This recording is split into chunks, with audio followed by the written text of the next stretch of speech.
Telugu cinema ఇండస్ట్రీలో గత కొన్ని సంవత్సరాల నుంచి అగ్ర హీరోయిన్గా కొనసాగుతున్న సమాంత ప్రస్తుతం నిర్మాణ రంగం వైపు అడుగులు వేసింది. ట్రాలాలా మూవింగ్ పిక్చర్స్ అనే ప్రొడక్షన్ హౌస్ను స్థాపించి మొదటి ప్రయత్నంగా శుభం అనే సినిమాను నిర్మించింది. ఒక పక్క హీరోయిన్గా నటిస్తూనే మరోపక్క ప్రొడ్యూసర్గా కూడా మారింది. మరి తను మొదటిసారిగా ప్రొడ్యూసర్గా మారి చేసిన శుభం మూవీ ఎలా ఉంది, ప్రేక్షకులను మెప్పించిందా లేదా అనే విషయాలను మనం ఒకసారి తెలుసుకునే ప్రయత్నం చేద్దాం.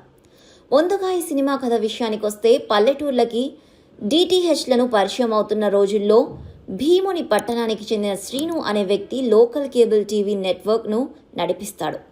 అలాగే రోజు తన ఊళ్ళో తన స్నేహితులతో కలిసి సరదాగా జీవితాన్ని గడుపుతున్న సమయంలో శ్రీనుకి పోటీగా డిష్ కుమార్ వచ్చి ఆ ఊరి ప్రజలకు డిటిహెచ్ని పరిచయం చేయాలని చూస్తుంటాడు.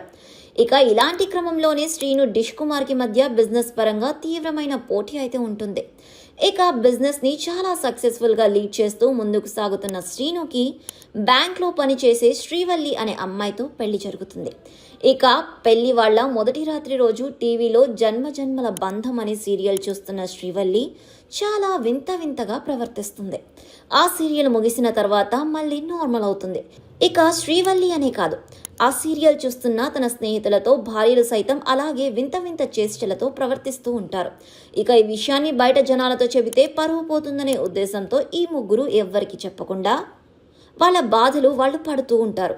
అసలు ఎందుకని జన్మజన్మల బంధం సీరియల్ చూసినప్పటికీ వీళ్ళకి ఆత్మలు వహిస్తున్నాయి, ఆ తర్వాత మళ్ళీ మామూలుగా మనుషులుగా ఎందుకు మారిపోతున్నారు, అసలు ఈ ఆత్మల వెనుక రహస్యం ఏంటి అనే విషయాన్ని తెలుసుకోవడానికి ప్రయత్నం చేస్తూ ఉంటారు. ఇక వీళ్ళతో పాటుగా ఈ ఊర్లో ఉన్న ఆడవాళ్లందరూ ఆ సీరియల్ చూస్తున్న సమయంలో ఇదే పరిస్థితి ఎదుర్కొంటున్నారనే విషయాన్ని తెలుసుకున్న వీళ్ళు దానికి ఎలాంటి సొల్యూషన్ చూపించారు, అసలు ఆ ఆత్మలకి ఆ ఊరు ఆడవాళ్ళకి మధ్య సంబంధం ఏంటి అనే విషయాలు తెలియాలంటే మీరు ఈ సినిమా చూడాల్సిందే. దర్శకుడు ప్రవీణ్ ఈ సినిమా కోసం హారర్ కామెడీ నేపథ్యాన్ని ఎంచుకొని మంచి పని చేశారు. ఒక రకంగా ఈ సినిమాని అందులో ఉన్న ప్లాట్ పాయింట్ను ప్రేక్షకుడికి వివరంగా చెప్పాలి అంటే ఒక జానర్కి స్టిక్ అయిపోయి ఉండాల్సిన పరిస్థితి అయితే ఏర్పడుతుంది. కానీ హారర్ కామెడీ అనేది ఎప్పటికీ సక్సెస్ఫుల్ సబ్జెక్ట్ కాబట్టి ఈ జానర్లో ఎన్ని సినిమాలు వచ్చినా కూడా దర్శకుడు ఆ సినిమాని సక్సెస్ఫుల్గా డీల్ చేస్తే మాత్రం సినిమాలు సూపర్ డూపర్ సక్సెస్లను సాధిస్తాయని చెప్పడంలో ఎంత మాత్రం అతిశయోక్తి లేదు. ఇక ఈ సినిమాను మొదటి నుంచి ఎంగేజింగ్గా తీసుకెళ్లిన దర్శకుడు మధ్యలో కొంతవరకు స్లో అనిపించినప్పటికీ పరిచయాలు ముగిసిన తర్వాత సినిమా మెయిన్ కథలోకి ఎంటర్ అయినప్పటి నుంచి శరవేగంగా ముందుకు నడుస్తూ ఉంటుంది. ఇక అప్పటి నుంచి అసలు ఎక్కడ కూడా ప్రేక్షకుడికి బోర్ కొట్టకుండా చాలా ఎంగేజింగ్గా ఉండేలా స్క్రీన్ ప్లేను రాసుకున్నారు.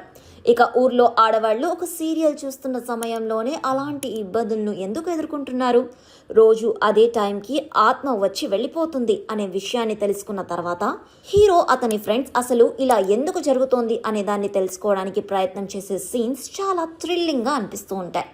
ఇక ఈ సమస్యకి సమంత మాయా అనే క్యారెక్టర్ రూపంలో వచ్చి వాళ్ళకి ఒక సొల్యూషన్ని చూపించే క్రమంలో ఆమె కూడా తన కామెడీ టైమింగ్ని చూపిస్తూ చాలా అద్భుతమైన పంచ్లను కూడా వేస్తూ ప్రేక్షకులను నవ్వించారు. కొన్ని ఎమోషనల్ సన్నివేశాలు కూడా ఈ సినిమాకి చాలా బాగా కలిసొచ్చాయనే చెప్పాలి. ఈ మధ్యకాలంలో ఇలాంటి హారర్ కామెడీ సినిమా అయితే రాలేదు. అందుకే ఈ సినిమాకి చాలా మంచి రెస్పాన్స్ అయితే వస్తుంది. ఈ సినిమాలో ఏదైతే చూపించాలి అనుకున్నాడో దర్శకుడు ఆ కన్ఫ్యూజన్ లేకుండా చాలా క్లియర్ కట్గా ఆ ఎలిమెంట్స్ను ప్రేక్షకుడికి చూపించి సక్సెస్ను సాధించారు. ఇక ఆర్టిస్టుల పర్ఫార్మెన్స్ విషయానికి వస్తే, హర్షిత్ రెడ్డి చాలా మంచి హావభావాలు పలికిస్తూ ప్రేక్షకులందరినీ ఎంటర్టైన్ చేసే ప్రయత్నం అయితే చేశాడు. ఇక తనతో పాటుగా తన ఫ్రెండ్స్గా నటించిన శ్రీనివాస్ గవిరెడ్డి, చరణ్ పారి లాంటి నటులు సైతం అతనికి సపోర్ట్ చేస్తూ హారర్ కామెడీలో ఉన్న కామెడీ ఎలిమెంట్స్ను సైతం చాలా బాగా పండించే ప్రయత్నం చేశారు. ఇక వంశీధర్ గౌడ్ లాంటి నటులు సైతం ఒదిగిపోయి కామెడీ పంచ్లను పేల్చే ప్రయత్నం చేశారు. శ్రియ కొంత సైతం తన క్యారెక్టరైజేషన్కి ఉన్న లిమిటేషన్స్ తెలుసుకొని ఎంతవరకు నటించాలో అంతవరకు మాత్రమే నటించి ప్రేక్షకులను ఎంటర్టైన్ చేసే ప్రయత్నం అయితే చేసింది.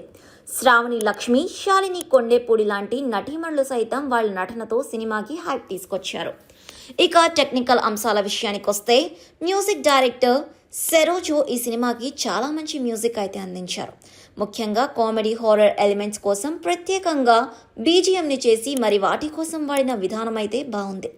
నిజంగా హారర్ ఎలిమెంట్స్లో కొన్ని సందర్భాల్లో భయాన్ని పుట్టించేలా బ్యాక్గ్రౌండ్ స్కోర్ ఉండడంతో సినిమాకు చాలా వరకు హెల్ప్ అయింది.